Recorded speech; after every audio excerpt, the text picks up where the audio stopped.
स्वागत है आप सभी का। आज हम आरंभ करेंगे कक्षा 2 हिंदी व्याकरण का पाठ 6 जिसका नाम है लिंग। लिंग को अंग्रेजी भाषा में कहते हैं जेंडर। आगे पढ़ेंगे। सभी संज्ञा शब्द या तो पुरुष जाति का बोध कराते हैं या स्त्री जाति का। जितने भी संज्ञा शब्द हम पढ़ते हैं तो या तो वो मैस्कुलिन होते हैं या फिर फेमिनिन होते हैं, यानी वो हमें या तो ये बताते हैं कि जो ये शब्द है यह पुरुष जाति का बोध कर रहा है या फिर स्त्री जाति का। उदाहरण से समझेंगे। देखिए तथा पढ़कर समझिए। माली पौधे सींच रहा है, पिताजी अखबार पढ़ रहे हैं, अध्यापक पढ़ा रहे हैं। तो इसमें जो माली है वो क्या है, पुरुष जाति का बोध करा रहे हैं। पिताजी शब्द जो है संज्ञा वो हमें क्या शब्द बता रहे हैं, वो पुरुष जाति का बोध करा रहा है। अध्यापक संज्ञा हमें पुरुष जाति का बोध करा रहे हैं। आगे पढ़ेंगे। आप यहाँ पे देख सकते हैं। आप पहले हमने बताया था माली पौधे सींच रहा है, अब हम बता रहे हैं मालिन पौधे सींच रही है, माता जी खाना बना रही हैं, अध्यापिका पढ़ा रही हैं। तो हमने क्या बताया कि जो माली शब्द है वो क्या है, वो पुल्लिंग शब्द है और उसका स्त्रीलिंग शब्द है मालिन। पिताजी का पुल्लिंग शब्द है और पिताजी का स्त्रीलिंग शब्द है माताजी। अध्यापक एक पुल्लिंग शब्द है और अध्यापिका एक स्त्रीलिंग शब्द है जो कि हमें स्त्री जाति का बोध करा रही है। आगे पढ़ेंगे। ऊपर दिए गए चित्रों में माली, पिताजी तथा अध्यापक शब्दों से पुरुष जाति का बोध हो रहा है, जबकि मालिन, माताजी तथा अध्यापिका शब्दों से स्त्री जाति का बोध हो रहा है। तो अतः हमने क्या समझा, अतः स्पष्ट है कि संज्ञा शब्द के जिस रूप से उसके पुरुष जाति यानी मैस्कुलिन जेंडर या स्त्री जाति यानी फेमिनिन जेंडर के होने का बोध होता है तो हम उसको लिंग कहते हैं, उसको जेंडर कहते हैं। आगे पढ़ेंगे। लिंग के कितने भेद होते हैं? लिंग के 2 भेद होते हैं। हिंदी भाषा में लिंग के 2 भेद होते हैं, पुल्लिंग और स्त्रीलिंग। विस्तार से पढ़ेंगे। पुल्लिंग ऐसे संज्ञा शब्द जिनसे उनके पुरुष जाति के होने का बोध होता है उन्हें हम पुल्लिंग शब्द कहते हैं। जैसे कि आप देख सकते हैं मुर्गा, बैल, शेर, मोर। तो ये कैसे संज्ञा शब्द हैं जो बता रहे हैं कि ये पुरुष जाति है, तो इसलिए इनको क्या कहा है, पुल्लिंग शब्द कहा गया है। आगे पढ़ेंगे। स्त्रीलिंग ऐसे संज्ञा शब्द जिनसे उनकी स्त्री जाति के होने का बोध होता है उन्हें हम स्त्रीलिंग कहते हैं। जैसे मुर्गी, गाय, शेरनी, मोरनी आदि। तो ये सब क्या है, ये स्त्रीलिंग शब्द हैं। आगे और उदाहरण से समझेंगे। कुछ पुल्लिंग और स्त्रीलिंग शब्द निम्नलिखित हैं, इन्हें आपको याद करना है।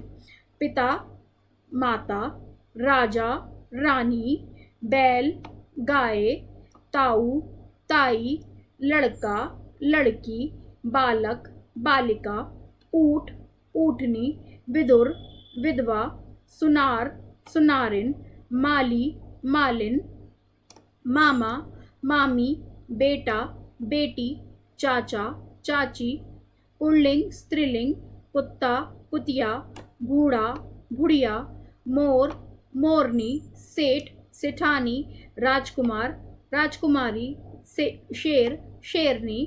आगे और शब्द पढ़ेंगे। पुजारी, पुजारिन, मालिक, मालकिन, हिरन, हिरनी, गायक, गायिका, बकरा, बकरी, नौकर, नौकरानी, लेखक, लेखिका, सेवक, सेविका, हंस, हंसिनी, हाथी, हथिनी। तो हमने बहुत अन्य अन्य प्रकार के पुल्लिंग शब्द पढ़े और उनके स्त्रीलिंग शब्द भी साथ में समझे। अब हमने इस अध्याय में क्या क्या सीखा, हम दोहराएंगे एक बार। हमने सीखा संज्ञा शब्द के जिस रूप से उसके पुरुष जाति या स्त्री जाति के होने का बोध होता है उसे हम लिंग कहते हैं। और लिंग के 2 भेद होते हैं, पुल्लिंग और स्त्रीलिंग। पुरुष जाति का बोध कराने वाले शब्द हमारे क्या कहलाते हैं, पुल्लिंग शब्द कहलाते हैं, और स्त्री जाति का बोध कराने वाले शब्द स्त्रीलिंग कहलाते हैं। तो इसको आप बहुत आसानी से याद कर सकते हैं। अब आगे हम अभ्यास की ओर बढ़ेंगे। सही विकल्प पर सही का निशान लगाइए।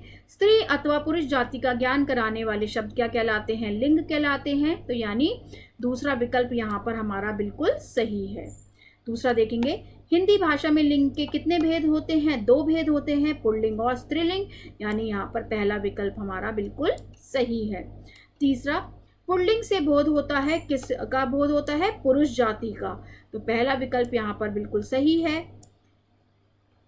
चौथा देखेंगे स्त्रीलिंग शब्द है, इनमें से कौन सा स्त्रीलिंग शब्द है? मोर, मुर्गा या बकरी? तो बकरी यहाँ पर स्त्रीलिंग शब्द है जो कि स्त्री जाति का बोध करा रहा है। खा देखेंगे दिए गए चित्रों को पहचानिए कि वह स्त्रीलिंग है या पुल्लिंग तथा चित्र के नीचे लिखिए। यहाँ पर आप देख सकते हैं ये क्या है, ये घोड़ी का चित्र है तो स्त्रीलिंग, राजा का चित्र है तो पुल्लिंग, बैल का चित्र है तो पुल्लिंग, यहाँ पर किसका चित्र है? मुर्गी का चित्र है तो ये स्त्रीलिंग, यहाँ पर शेरनी का चित्र है तो स्त्रीलिंग, और यहाँ पर कौवे का चित्र है तो वो है पुल्लिंग। गा देखेंगे उचित लिंग लिखकर रिक्त स्थान भरिए। यहाँ पर आपको 2 विकल्प दिए गए हैं, सही विकल्प आपको चूज करके यहाँ पर लिखना है। हमने यहाँ पर मार्क कर दिया है। डैश बाजार गई है, तो आप ये तो नहीं लिखेंगे पिताजी बाजार गई है, आप क्या लिखेंगे यहाँ पर? माताजी बाजार गई है। तो सही विकल्प चुनकर आपको लिखना है। डैश कपड़े धो रहा है, धोबी कपड़े धो रहा है। अगर यहाँ पर होता धो रही है तो हम क्या लिखते? धोबिन। फिर तीसरा देखेंगे डैश दूध देती है, गाय दूध देती है। गाय क्या है? स्त्रीलिंग। चौथा देखेंगे डैश पढ़ रही है, बालिका पढ़ रही है। अब घा देखेंगे दिए गए पुल्लिंग शब्दों के स्त्रीलिंग शब्द लिखने हैं आपको। राजा का स्त्रीलिंग शब्द है रानी, ऊंट का ऊंटनी, मोर का मोरनी, विदुर का विधवा, गायक का गायिका, सेवक का सेविका। डा देखेंगे दिए गए स्त्रीलिंग शब्दों के पुल्लिंग शब्द लिखने हैं यहाँ पर। शेरनी का पुल्लिंग शब्द है शेर, सेठानी का सेठ, कुतिया का कुत्ता, बेटी का बेटा। अब चा देखेंगे निम्नलिखित प्रश्नों के उत्तर आपको देने हैं। लिंग किसे कहते हैं?